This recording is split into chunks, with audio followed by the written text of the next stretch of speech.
जय श्री राधा, जय श्री कृष्णा।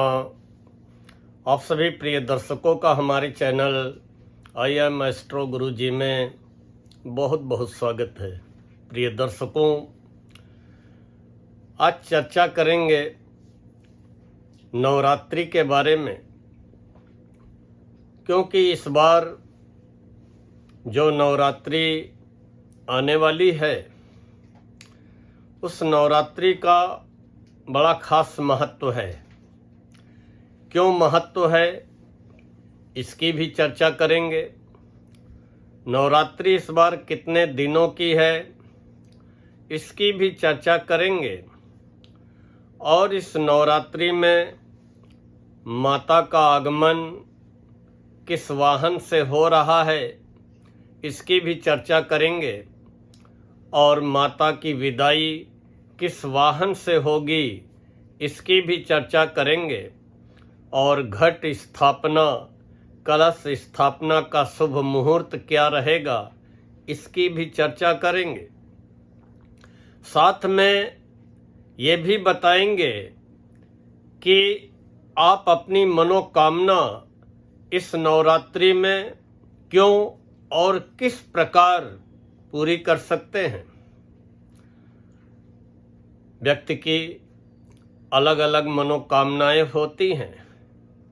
किसी को अपने करियर की चिंता होती है, किसी को व्यापार की चिंता होती है, कोई इतना ज़्यादा कर्जी हो चुका है कि कर्ज से बाहर कैसे निकलेंगे इसकी चिंता होती है।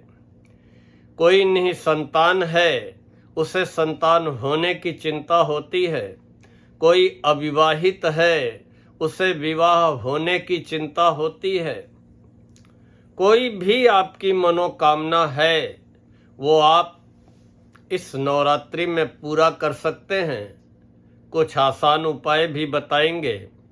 इसलिए आप सभी लोगों से एक अनुरोध है कि आज के इस वीडियो में कृपया लास्ट तक बने रहें, अन्यथा आप उन उपायों को जानने से वंचित रह सकते हैं।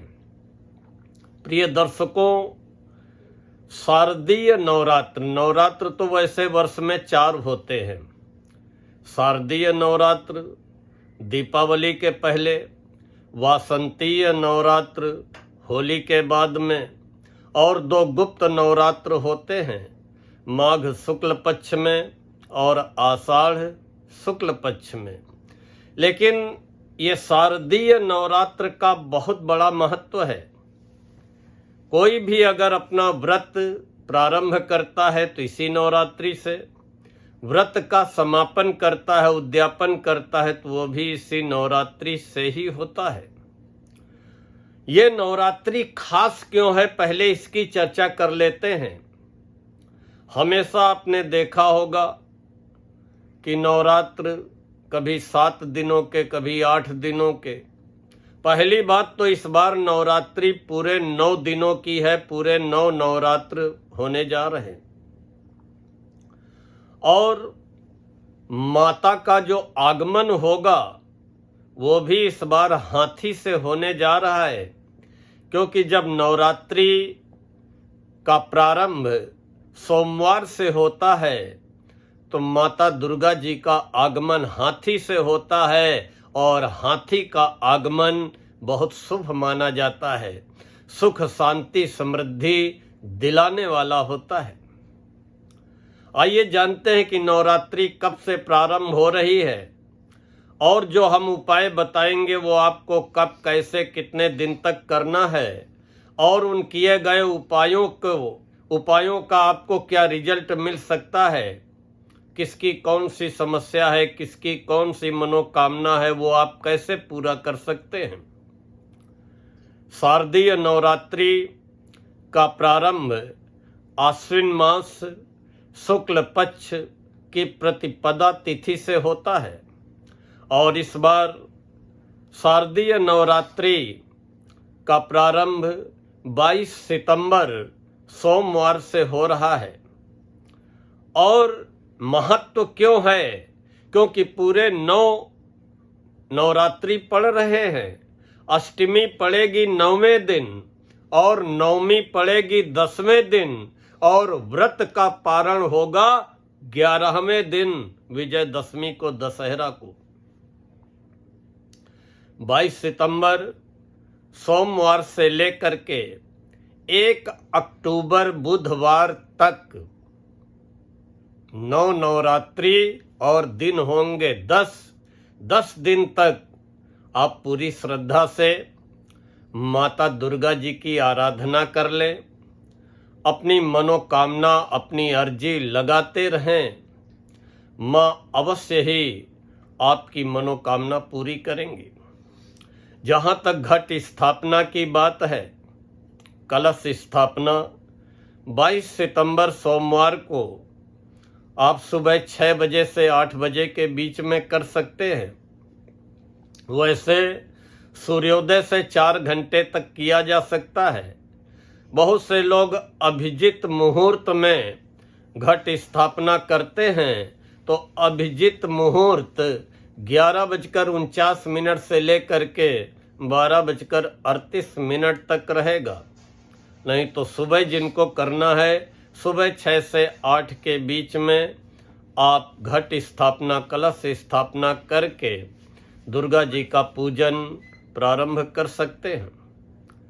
प्रिय दर्शकों, जैसा कि मैंने बताया कि इस बार अष्टमी 9वें दिन पड़ेगी और नवमी 10वें दिन पड़ेगी। अष्टमी 30 सितंबर की होगी और नवमी 1 अक्टूबर की होगी और विजयादशमी दशहरा 2 अक्टूबर गुरुवार को मनाया जाएगा। अब आपको करना क्या है? 22 सितंबर से लेकर के 1 अक्टूबर तक लगातार 10 दिन प्रतिदिन माँ दुर्गा जी पे 1 गुड़हल का लाल पुष्प चढ़ा करके हाथ जोड़ करके अपनी अर्जी लगाते रहना। माँ ही संसार में वो शक्ति है जो कि कभी अपने बेटे को रोता हुआ नहीं देख सकती है। अगर बेटा रोने लगे तो माँ फिर अपनी जान निकाल करके भी दे देगी, लेकिन बेटे को दुखी और रोता हुआ नहीं देख सकती है। पुत्रो कुपुत्रो जायेत क्वचिदपि माता कुमाता न भवति। फिर वो तो जगत जननी जगदम्बिका है, पूरे संसार की माँ है। और आप सच्चे मन से अपनी अर्जी लगाएंगे तो इस शारदीय नवरात्रि में आपकी वो मनोकामना अवश्य पूरी होगी। दूसरा आपको क्या उपाय करना है कि 22 सितंबर से लेकर के 1 अक्टूबर तक लगातार 10 दिन हनुमान जी के ऊपर, हनुमान जी के चरणों में 5 लाल पुष्प गुलाब के मिल जाएं, अति उत्तम है, चढ़ा दीजिए और अपनी हाथ जोड़ करके अर्जी लगा दीजिए। निश्चित आपकी मनोकामना पूरी होगी। 22 सितंबर सोमवार से लेकर के 1 अक्टूबर बुधवार तक लगातार 10 दिन हनुमान जी के चरणों पे 5 लाल पुष्प चढ़ा करके अपनी अर्जी लगाते रहें। जो अर्जी आप पहले दिन लगाएंगे वही अर्जी आपकी लगातार 10 दिन तक लगनी चाहिए। निश्चित आपकी मनोकामना पूरी होगी। अगर हमारी किसी बहन बेटी के विवाह में बहुत विलंब हो रहा है, विवाह के योग्य उम्र हो चुकी है, बहुत प्रयास करने पर भी मनोनुकूल रिश्ता नहीं मिल पा रहा है, तो हमारी बहन बेटियां इस शारदीय नवरात्रि में ये उपाय कर लें।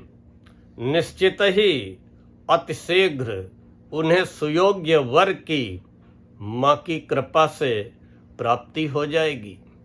करना क्या है, एक बड़ी सी सुपारी ले ले और उस सुपारी के चारों ओर ऊपर नीचे बाएं दाएं पीला सिंदूर लगा दें और उसको पीले कपड़े में बांध करके माता दुर्गा जी को अर्पित कर दें। अब वो 10 दिन माता के चरणों पे पीले कपड़े में बंधी हुई सुपारी रखी रहेगी और शीघ्र विवाह की लगातार 10 दिन माता दुर्गा से अपनी अर्जी लगाती रहे। निश्चित ही विवाह हो जाएगा, मन चाहे वर की प्राप्ति होगी और अपने सुखी वैवाहिक जीवन के लिए नवरात्रि के बाद वो सुपारी हमेशा अपने पास रखे रहे।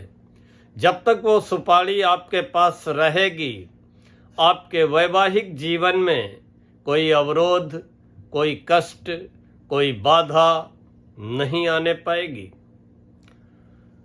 और एक उपाय आप सभी लोगों के लिए है, धन की समस्या।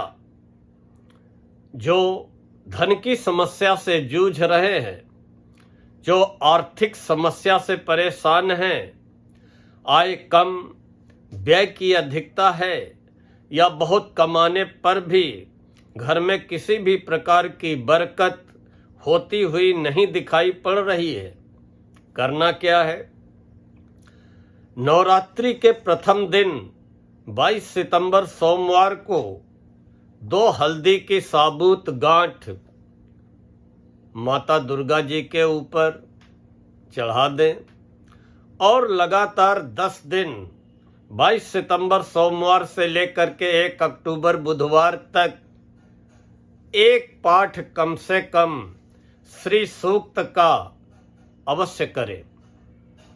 फिर नवरात्रि के बाद दशहरा वाले दिन 2 अक्टूबर गुरुवार को माता की आराधना करके, क्षमा याचना करके वो हल्दी की दोनों गांठ एक लाल कपड़े में लपेट लें और जहाँ पे धन रखा जाता हो, आपका लाकर हो, तिजोरी हो, अलमारी हो, वहाँ पे उन हल्दी की गांठ को रख लें। निश्चित ही माता रानी की कृपा से घर परिवार में बरकत होने लगेगी, आर्थिक समस्या का निवारण हो जाएगा, व्यापार व्यवसाय में वृद्धि होने लगेगी। और भी आपकी अगर कोई भी मनोकामना है तो जैसा कि मैंने कहा कि प्रतिदिन नवरात्रि में, और इस बार सौभाग्य है कि 10 दिन तक माता के चरणों में रहने का अवसर प्राप्त होगा। शारदीय नवरात्र हैं, पूरे 9 दिन के नवरात्र हैं।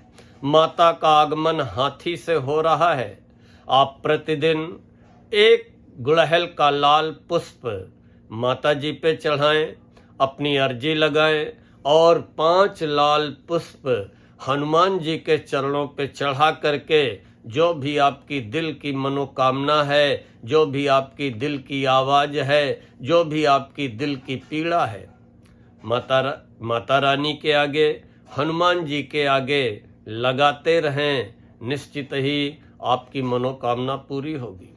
और माता रानी की जो विदाई होगी 2 अक्टूबर गुरुवार दशहरा वाले दिन सुबह, वो माता रानी की विदाई इस बार मानव वाहन पे हो रही है।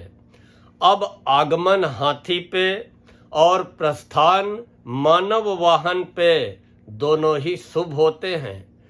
घर परिवार में सुख शांति आएगी, समृद्धि आएगी, खुशहाली आएगी।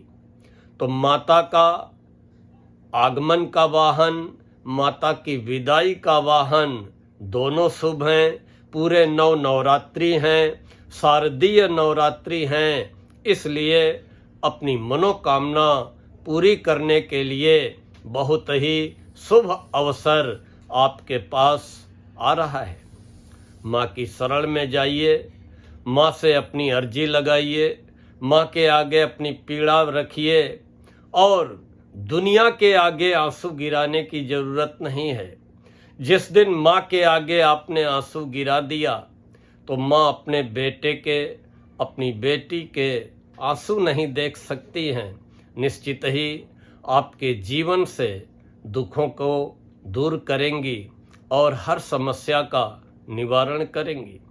चाहे विवाह की समस्या हो, चाहे नौकरी की समस्या हो, चाहे व्यापार की समस्या हो, चाहे संतान की समस्या हो, चाहे कोई शारीरिक समस्या हो, चाहे मानसिक समस्या हो, चाहे दाम्पत्य जीवन को लेकर के कोई समस्या हो, किसी भी प्रकार की कोई पीड़ा हो, अपनी पीड़ा जगत जननी जगदम्बिका माँ दुर्गा के आगे आप 22 सितंबर से 1 अक्टूबर तक बराबर माँ की शरण में रहिए, अपनी अर्जी लगाइए, विधिवत माँ की आराधना करिए।